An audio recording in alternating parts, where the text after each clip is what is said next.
اعوذ باللہ من الشیطان الرجیم، بسم اللہ الرحمن الرحیم۔ شروع اللہ کے نام سے جو بڑا مہربان نہایت رحم والا ہے۔ السلام علیکم ناظرین، امید کرتی ہوں آپ سب خیر و عافیت سے ہوں گی۔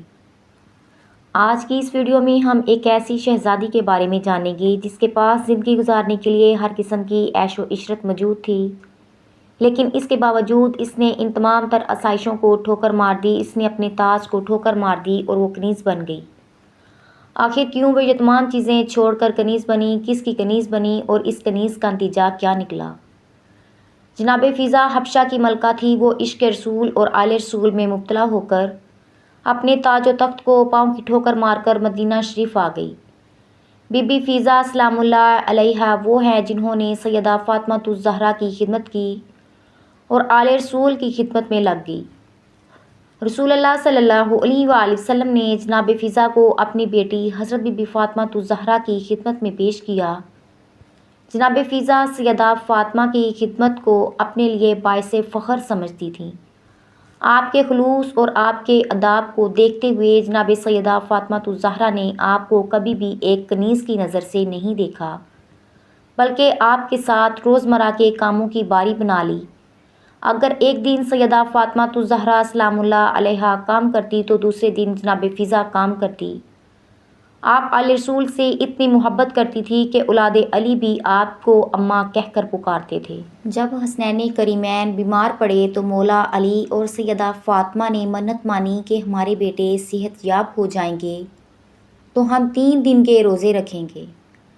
تب جناب فیضہ بھی ان کے ساتھ ہی تھی اور ان پاکیزہ بیویوں نے امام حسن اور حسین کی صحت کے بعد 3 دن کے روزے رکھے۔ ہر افطاری کے وقت سائل کو کھانا دے دیتے اور خود پانی سے افطار کر لیتے تھے۔ اس واقعے کا قرآن کریم میں بھی ذکر آیا ہے۔ جناب فیضہ کو کیمیا گری کا بہت شوق تھا۔ ایک مرتبہ جناب فیضہ نے تانبے سے سونا تیار کیا اور حضرت علی علیہ السلام کو پیش کیا، جسے دیکھ کر مولا علی علیہ السلام نے فرمایا، فیضہ اگر آپ ایسے طریقے سے بناتی تو سونا زیادہ خالص بنتا۔ جناب فیضہ حیران ہو گئی اور کہا، کیا آپ کو بھی سونا بنانا آتا ہے؟ مولا علی نے امام حسین علیہ السلام کی طرف اشارہ کر کے فرمایا، یہ کام تو ہمارا بچہ بھی کر سکتا ہے۔ ہم چاہیں تو حکم خداوندی سے زمین کو سونے میں تبدیل کر دیں، مگر ہم اس لیے پیدا نہیں کیے گئے۔ صحبت بی بی فاطمہ الزہرا سلام اللہ علیہا کا یہ اثر تھا کہ جناب فیضہ قرآن کریم کو اتنا یاد کر چکی تھی کہ 20 سال تک آپ نے ہر بات کا جواب قرآنی آیات سے دیا۔ سبحان اللہ۔ جب سیدہ فیضہ بی بی فاطمہ کی کنیز میں آئی تو حبشی لوگوں نے جناب فیضہ سے کہا کہ اے ہماری شہزادی، آپ ہماری سلطنت کو چھوڑ کر سیدہ فاطمہ کی غلامی کیوں کر رہی ہو؟ آخر کیوں آپ نے غلامی کی زندگی کو قبول کر لیا ہے؟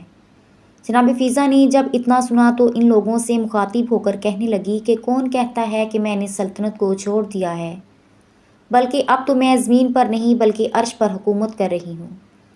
جناب فیضہ نے کہا، لوگوں نے تو جنت میں جانا ہے لیکن میں تو جنت میں ہی رہتی ہوں۔ میں اس گھر میں رہتی ہوں جہاں فرشتوں کا آنا جانا ہے، اور جب فرشتے اس در پر آتے ہیں تو وہ مجھ سے بھی اجازت لے کر آتے ہیں۔ جب اس در پر دستک دیتے ہیں تو ان کو میری اجازت لے کر ہی اندر آنا پڑتا ہے۔ تو میں تو فرشتوں سے ہم کلام ہوتی ہوں اور فرشتے بھی میری اجازت لے کر اندر داخل ہوتے ہیں۔ یہاں پر وہ معصوم رہتے ہیں جو مجھے ماں کہہ کر پکارتے ہیں۔ یہ رتبہ مجھے فرشتوں سے نہیں بلکہ عرش والوں سے ملا ہے۔ جناب فیضہ دن بھر روزہ رکھتی تھیں اور ساری رات عبادت الہی میں مصروف رہتی تھیں۔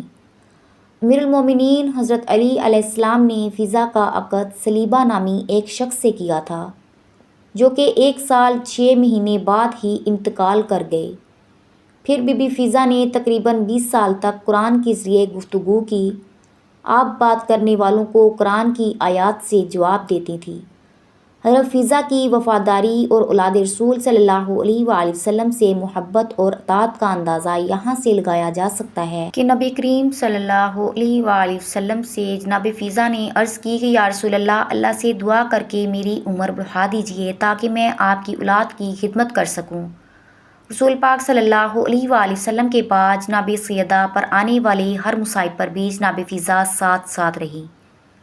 بی بی فاطمہ کے وصال کے بعد جناب فضا سیدہ زینب بنت علی کی خدمت میں حاضر ہو گئی۔ آپ آل رسول کے ساتھ ہر مصیبت میں ساتھ رہیں۔ مدینہ سے کربلا روانگی میں بھی ساتھ رہی۔ کربلا کے شدید مصائب میں بھی آپ نے جناب زینب کو ایک ماں بن کر سہارا دیا۔ امام حسین علیہ السلام آپ کا اتنا ادب کرتے تھے، وقت رخصت امام حسین علیہ السلام نے حلق سے جناب فضا سے ملاقات کی اور ایک بیٹے کی طرح آپ سے رخصت مانگی۔ جناب فضا آل رسول کے ساتھ قید ہو کر کوفہ اور شام لائی گئی۔ جب بازاروں میں لوگوں نے کربلا والوں پر پتھر برسائے تو ضعیف جناب فضا نے بھی اہل بیت کے ساتھ پتھر کھائے۔ یزید کے سامنے اسرا کو جب پیش کیا گیا تو جناب فضا جناب زینب کے سامنے پردہ بن کر حائل ہو گئیں۔ حضرت امام زین العابدین اور جناب فضا کا وقت شہادت ایک ہی ہے۔ جب حضرت امام زین العابدین کا وقت آخر آیا تو انہوں نے اپنے بیٹے امام باقر علیہ السلام کو حکم دیا کہ شام جاؤ، ہماری دادی فضا کا آخری وقت ہے، جا کر سہارا دو، اور جب وفات پا جائیں تو خود ہی ان کی نماز جنازہ پڑھاؤ۔ جناب فضا نے 120 سال کی عمر میں وفات پائی۔ آپ دمشق کے قبرستان باب صغیر میں سپرد خاک ہو گئیں۔ جناب فضا حبشہ کی شہزادی تھی۔ اس شہزادی سے وہ اہل بیت کی کنیز بنی۔ اس کنیزی میں بھی آ کر ایسا مقام اور رتبہ پایا کہ بڑی بڑی ملکانیاں ان جیسا بننے کی کوشش کرتی رہی اور ان کے مقدر پر رشک کھاتی تھیں۔ جناب فضا کی فرما برداری ہمیشہ یاد کی جاتی ہے اور کی جاتی رہے گی۔ اور کریمی دیکھیں، نبی پاک صلی اللہ علیہ وآلہ وسلم کی بیٹیوں کی نہ صرف ماں بنایا بلکہ اپنی کنیز کو فضا علیہ السلام کر دیا۔ آپ کا نام میمونہ تھا، لیکن حضرت محمد مصطفیٰ صلی اللہ علیہ وآلہ وسلم نے آپ کو فضا کے نام سے ہی نوازا، اور تاریخ اسلام آپ کو اسی نام سے جانتی ہے۔ جب تک اولاد علی کا ذکر ہوتا رہے گا تب تک جناب فضا کی کنیزی اور وفاداری بھی یاد کی جاتی رہے گی۔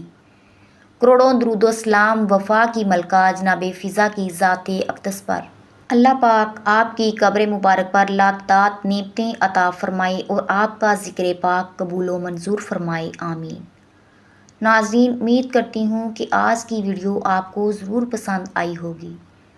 ویڈیو اچھی لگے تو پلیز ویڈیو کو لائک کر کے چینل کو سبسکرائب کر دیجیے۔ اللہ آپ سب کا حامی و ناصر ہو۔ اللہ حافظ۔